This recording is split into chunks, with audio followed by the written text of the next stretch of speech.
میرے نبی پاک علیہ السلام نے فرمایا ایک بندہ گنجا تھا، کوئی شے نہیں تھی، سر پہ بال بھی نہیں تھے، رویا کرتا۔ اللہ تعالیٰ نے فرشتے کو بھیجا، تجھے کیا چاہیے؟ تو کہنے لگا بال آ جائیں اور تھوڑا مال آ جائے۔ فرشتے نے ہاتھ پھیرا تو بال بھی آ گئے، تو بکریاں بھی آ گئیں، لائنیں لگ گئیں، مال ہی مال ہو گئے۔ دوسرے کے پاس گیا، وہ کوڑا تھا، اس کو جا کے کہا کیا چاہیے؟ کہنے لگا شفا ہو جائے اور کچھ اللہ تعالیٰ آسانی کر دے۔ شفا بھی ہو گئی، گائیں بھی دے دی، بھینسیں بھی دے دی، مال ہی مال ہو گئے۔ پھر ایک کے پاس گیا، وہ اندھا تھا، تجھے کیا چاہیے؟ اس نے کہا آنکھیں مل جائیں اور کچھ ساتھ اللہ مال دے دے۔ اونٹ ہی اونٹ ہو گئے۔ جب بڑا نواز دیا تو پھر مالک نے امتحان لینے کا ارادہ کیا، یاری تیری سونا ہے پر آزمائشاں بھی تیریاں اگ، آزمائشاں تیریاں، صحیح کہہ رہا ہوں، آزمائشاں تیریاں، یاری تیری سونا ہے پر آزمائشاں تیریاں، اے سونا پرکھیا جاوندائی پہلو نال لگاں دے لگ۔ اللہ نے فرمایا آزمائش کرو۔ سب سے پہلے گنجے کے پاس آئے، اسے کہا اللہ کے رستے میں کچھ دیکھنے لگا، میرے خرچے ہی بڑے، دیکھو تو صحیح کتنی مشکل میں وقت گزارتا ہوں، حال ہی کوئی نہیں۔ تو اس نے کہا میں نے تو سنا ہے تو گنجا اور بھوکا ننگا تھا۔ کہنے لگا میں تو جدی پشتی رئیس اعظم ہوں، تو یہ کس پاگل نے کہا ہے بھاگ جا؟ اس نے کہا اچھا جیسے تو تھا ویسے ہی ہو جائے۔ کھیت کھلیان اجڑ گئے، پھر سے گنجا ہو گیا۔ حضور علیہ السلام فرمانے لگے، پھر وہ اس کے پاس گیا جو کوڑا تھا، اسے کہا کچھ دے، کہنے لگا خرچے ہی بڑے۔ اب پوچھ لیں کسی امیر آدمی سے، کہے گا چکی کے نیچے ہاتھ ہے میرا، میرے سے زیادہ تو اب پریشان بندہ ہی کوئی نہیں، کیا بتاؤں آپ کو، اتنا ٹیکس ہے، اتنا جرمانہ ہے، فلانی شے، بڑا کچھ گنواتے ہیں لوگ۔ اس نے کہا میں نے تو سنا تو پہلے کوڑا تھا۔ اس نے کہا جا دوڑ جا، میں تو رئیس اعظم ہوں، دادا بھی پردادا بھی اور ساری نسل ہی۔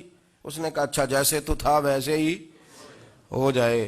پھر وہ گیا اندھے کے پاس اور جا کے کہا اللہ کے نام پہ کچھ دے۔ تو کہنے لگا رب کے نام پہ؟ یہ کھڑے ہیں اونٹ، جتنے تیرے دل کرے لے جا۔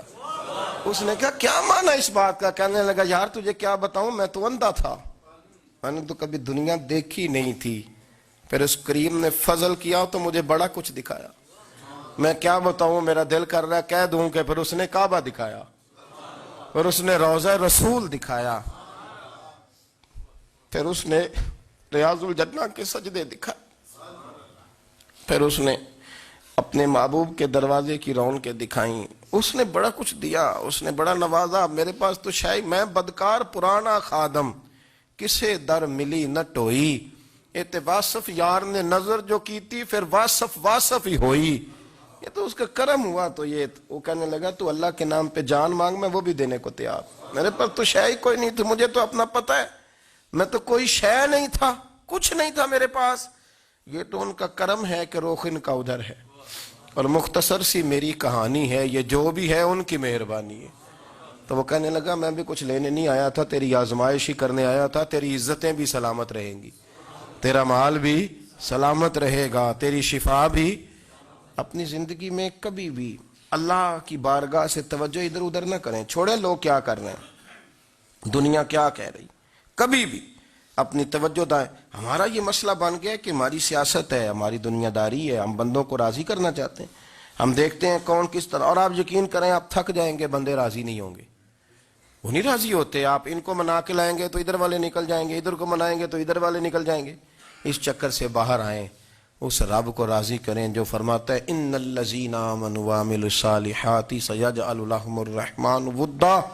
فرمایا تو ایمان لانے کے بعد نیک عمل کر، میں لوگوں کے دلوں میں تیری محبت پیدا کر دوں گا۔ رحمان لوگوں کے دلوں میں محبت ڈال دے گا، اللہ لوگوں کے دلوں میں۔ اپنی نظر ہمیشہ اپنے رب پہ رکھیں، اتنی لمبی چوڑی دنیا داروں سے امیدیں نہ وابستہ کریں۔ میں نے دیکھا ہے لوگ کاسا لیسی کرتے ہیں، کبھی اس کے دروازے پہ کبھی اس کے دروازے پہ۔ ان چکروں سے باہر آئیں اور اپنے رب کی بارگاہ کی طرف توجہ کریں، استغفار شوق سے پڑھا کریں۔ اور اکیلے میں نا، اکیلے میں رئیس المتکلمین مولانا نقی علی خان صاحب رحمۃ اللہ نے لکھا ہے کہ فرعون 500 سال حکومت کر گیا۔ فرماتے اصل وجہ یہ تھی کہ دنیا جب سو جاتی تھی نا تو اوپر چادر لے کے تو مصلے پہ بیٹھ جاتا تھا اور ہاتھ باندھ کے کہتا تھا رب تو ہی ہے، میرا پردہ نہ کھولنا، مالک تو ہی ہے، کرم نوازی کرنا، میری پکڑ نہ کرنا۔ وہ بے ایمان ہو کے اگر 500 سال ہاتھ باندھے تو گزارا کر لیتا ہے، تو ایماندار ہے۔ پر مسئلہ یہ ہے کہ تو رات کو بکل مار کے ہاتھ نہیں نہ باندھتا، تو منت نہیں کرتا، تو استغفار نہیں کرتا۔ توبہ کریں تو بچے رہیں، وہ اتنی لمبی حکومت کر گیا چونکہ رات کو کہتا تھا مالک رب تو ہی ہے، لیکن مہربانی فرما، میری پکڑ نہ فرما، تو اللہ نے تو اس کو مہلت دے دی۔ کافروں کو آج بھی مہلت دی ہوئی نہیں رب نے؟